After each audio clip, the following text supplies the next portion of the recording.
안녕하세요.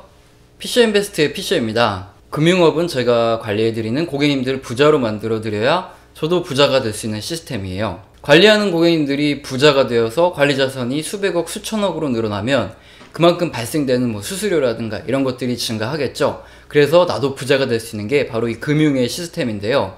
유튜브도 동일하다고 생각합니다. 이 동영상을 시청하시는 여러분이 도움을 받고 부자가 되시건 아니면 마음적인 안정을 취하시건 어떤 방향이든 도움이 돼야 그 다음에 제 동영상도 봐주시고 최소한 광고라도 스킵 안 하고 봐주시면서 그렇게 서로 부자가 되는 게 이 유튜브나 금융이나 똑같은 시스템이라고 생각합니다. 자, 그럼 오늘도 성실하게 경제지표 모니터링 할 건데요. 자, 이달 2월 중국 산업생산지수가 발표되었습니다. 2월 중국 산업생산지수는 전년 동기 대비 5.3% 상승하는 것으로 발표되었는데요. 제 영상을 꾸준히 보신 분도 있으시지만 처음 보시는 분도 있으시죠? 대뜸 지표만 설명드리면 내가 왜 이걸 알아야 돼? 이런 생각이 드실 수밖에 없습니다. 자, 그래서 중국의 산업 생산 지표를 왜 알아야 되고 어떻게 실전에 적용하는지 핵심만 간결히 설명드리겠습니다. 지금 보여드리는 그림은 중국의 산업 생산 전년 대비 증가압률 그래프입니다. 산업 생산 지수는 제조업, 광업 등 생산된 재화를 월별로 발표하는 지표입니다. 특히 제조업에 가장 큰 영향을 받습니다. 우리나라 및 중국 등을 포함하여 대부분 국가 경제는 제조업을 기반으로 하기 때문에 이 경제 전체를 파악할 때 상당히 유용하게 사용되는 지표가 이 산업 생산 지수입니다. 그림에 중국 산업 생산 전년 대비 증가율을 보시면 지난 2001년도부터 2008년까지 중국의 산업 생산은 전년 동기 대비 15에서 20% 이상 높은 성장률을 보여줬던 것을 볼 수 있죠. 자, 해당 구간에 중국의 수출 의존도가 높은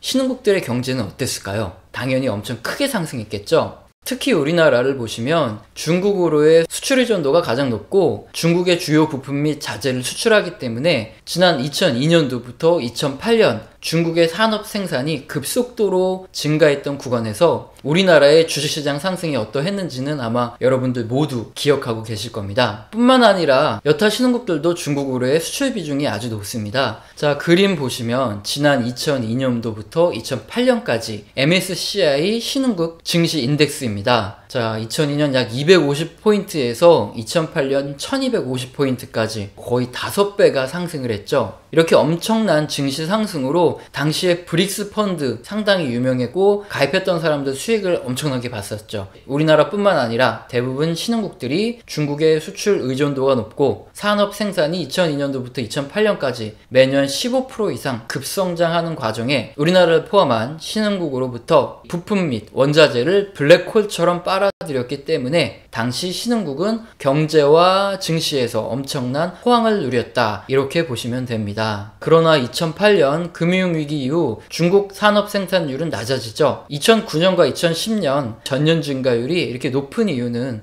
전년도 워낙 증가율이 부진했었기 때문이고 또 급작스러운 글로벌 경제 위기가 회복되는 과정에서 반등이 있었기 때문에 이렇게 일시적으로 전년 동기 대비 증가율이 높게 2009년과 10년엔 나왔고요. 하지만 그 이후로 지속적으로 최근까지 중국의 산업 생산율의 전년 동기 대비 증가율은 점점 낮아지고 있죠. 역시나 MSCI 신흥국 증시 인덱스를 보시면 박스권에서 움직이는 것을 볼 수 있습니다. 성장에 기대감이 많이 소멸했기 때문에 외국인들의 거대 자금이 과거처럼 크게 유입되지 않는 것이 가장 큰 원인이라고 볼 수 있습니다. 자, 재밌죠? 중국의 산업 생산을 보시면 우리나라를 포함한 신흥국들의 증시의 움직임까지 확인이 가능하기 때문에 반드시 확인해야 될 지표인 거죠. 그래서 이렇게 정리하시면 됩니다. 첫 번째, 산업 생산은 제조업에 큰 영향을 받는다. 그리고 중국의 주요 부품이나 원자재를 공급하는 우리나라와 같은 신흥국의 주식시장은 중국의 산업 생산이 아주 중요한 지표가 된다. 자, 그리고 두 번째, 역사는 불황과 호황을 반복하죠. 때문에 지난 2002년부터 2008년과 같은 증시가 급등할 수 있는 이 기회를 잡기 위해서 중국의 산업 생산을 지속적으로 모니터링해야 하고요. 반대로 산업 생산이 급감한다면 우리나라와 같은 신흥국 전반의 증시 하락의 원인이 될 수 있으니까 지속적으로 모니터링을 해야 된다는 겁니다. 자, 이제 중국의 산업 생산 지표가 얼마나 중요한지를 아셨으니까 자, 이달에 발표된 지표를 추적 관찰하고 분석해 보도록 하겠습니다. 자, 2월 중국 산업 생산 지수 전년 동기 대비 증가율이 발표되었는데 2월 지표는 전년 동기 대비 5.3% 증가하는 수치예요. 컨센서스가 이보다 훨씬 높았기 때문에 시장에서는 좀 안 좋게 받아들였는데요. 지금 미중 무역 분쟁 때문에 고율 관세가 부과되고 중국 경제가 어려워지는 상황이죠. 그런데 이때 중국의 산업 생산 증가율이 이제 너무 급격히 감소하면 외국인들의 입장에서는 중국의 제조업이 심각하게 무너지고 있는 것으로 판단을 하고 투자했던 자금을 인출하고 증시가 하락하겠죠. 특히 우리나라와 같이 중국으로 수출 비중이 높은 신흥국의 경우에도 동반하여 외국인들의 자금이 이탈합니다. 주식시장이 급락할 수 있어요. 지금은 합의가 진행되고 있기 때문에 외국인들은 이 타결이 되냐 아니면 실패하냐 결과가 나오기 전까지는 섣부르게 중국 및 우리나라와 같은 신흥국에서 자금을 빼지는 않을 것으로 보여집니다. 자, 그래서 무역 협상의 타결이 상당히 중요한데요. 자, 물론 현재 중국은 경제의 급락을 막기 위해서 부양책을 펼치고 있지만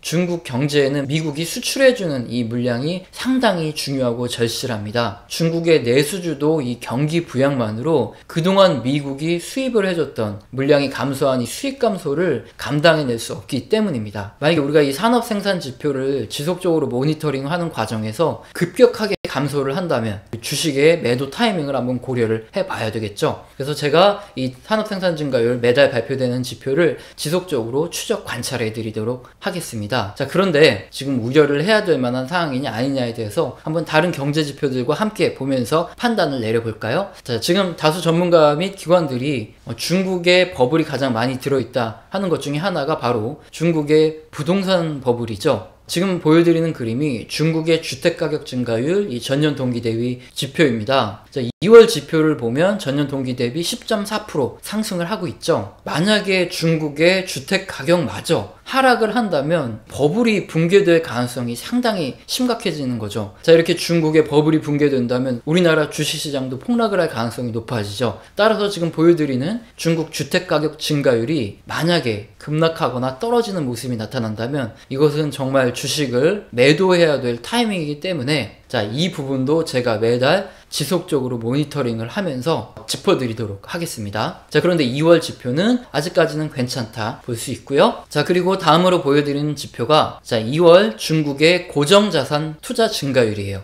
전년 동기 대비 증가율인데 2월 고정자산 증가율 동안 6.1% 상승으로 견조하게 상승하고 있는 모습이 보여집니다. 고정자산 투자는 뭐 한마디로 도로부터 기반시설, 한마디로 인프라 투자라고 이렇게 이해하시면 되고요. 중국 정부의 경기 부양책이 소비주도 성장과 함께 인프라 투자가 이렇게 포함되어 있죠. 이 때문에 인프라 투자 증가율이 전년 동기 대비 높아지고 있다면 중국 정부가 부양책을 잘 실행하고 있구나 이것을 알 수 있기 때문에 긍정적인 거죠. 자, 결론적으로 중국 2월 산업 생산 증가율이 전년 동기 대비의 5.3% 증가로 이 예상치보다 낮습니다. 미중 무역 분쟁으로 인한 제조업 둔화가 그대로 반영되고 있어서 협의 타결이 무엇보다도 중요한데요. 다만 최근 중국 주택 가격이 견조하게 버텨주고 있어서 다행이고 다음 고정자산 투자가 증가하고 있어서 중국 정부의 부양책이 잘 실행되고 있다는 것을 알 수 있습니다. 자, 그래서 지금은 미중 무역 분쟁을 열심히 한번 확인을 해야 되는 시점이고 아직까지 중국의 경기 급락이나 이런 것들이 가시화되고 있는 상황은 아니기 때문에 우리도 주식시장에서 아직 뺄 타이밍은 아니고 산업 생산, 주택가격, 고정자산 투자들 이 지표들이 급락을 하거나 크게 떨어진다면 그때는 우리도 주식을 매도해야 될 타이밍을 한번 잡아봐야 되겠죠. 우리나라 및 글로벌 애널리스트들이 전부 다 중국의 지표를 사용할 때 보는 게 바로 중국 통계청의 자료입니다. 항상 이 댓글에 보면 중국 데이터를 믿느냐 안 믿느냐 문제만 너무 집중하시는 분들이 계시죠. 자, 중국 정부가 작정하고 데이터를 조작한다면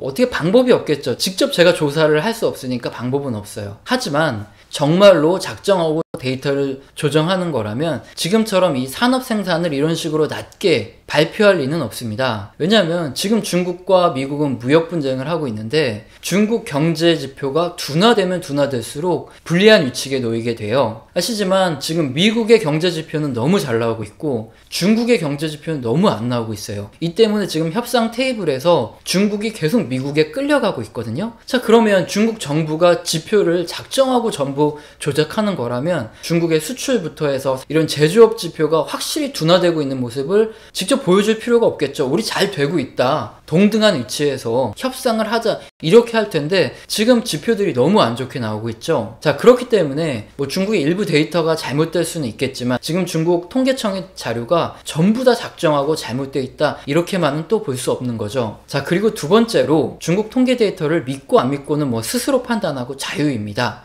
하지만 앞서 보여드린 대로 중국의 산업 생산 지표는 우리나라 및 신흥국 증시에 막대한 영향을 미치고 있습니다. 뭐 믿든 믿지 않든 봐야 되는 지표인 거고요. 특히 다수의 전문가들이 버블이 형성돼 있을 가능성이 높다고 말하는 중국의 주택가격 지수는 이 지수가 급락하면 그때는 우리도 주식을 매도해야 되는 시점이기 때문에 투자의 매도 타이밍을 잡아보시는 분들과 같은 경우엔 이 지표에 맞게 대응을 해 나가야 되는 거죠. 만약 다른 경제 지표가 전부 다 좋다고 하겠습니다. 그런데 중국 주택 지표만 뚝 떨어지고 있다면 이건 상당히 문제가 되는 거예요. 중국의 버블이 붕괴될 수 있다는 신호가 될 수 있는 거죠. 자, 그렇기 때문에 뭐 믿든 안 믿든 이건 자유지만 우리는 경제 지표를 통해서 모든 가능한 리스크를 준비하고 대응해 나가겠다 이겁니다. 제 구독자 여러분께서는 추적 관찰해드리는 경제 모니터링을 보고 한번 우리만큼이라도 안 믿고 안 보시는 분들이야 어쩔 수 없겠지만 경제 지표를 확인하면서 정확하게 최고점에 매도는 못하지만 조금 더 빠르게 빠져나와서 폭락할 땐 채권에 투자해서 채권의 시세 차익을 얻고 폭락 이후에는 저점에 헐값이 된 주식을 쓸어 담아서 부자가 되실 수 있는 이 기회를 잡아야 되겠죠. 그렇기 때문에 저는 이 모든 경제 지표들을 확인하고 가능한 리스크를 점검해서 여러분들께 알려드리도록 하겠습니다. 자, 오늘의 영상도 마음에 드셨다면 구독과 좋아요 눌러주시고 지속적으로 시청하시면서 투자의 시점을 잡아보시기 바랍니다. 감사합니다.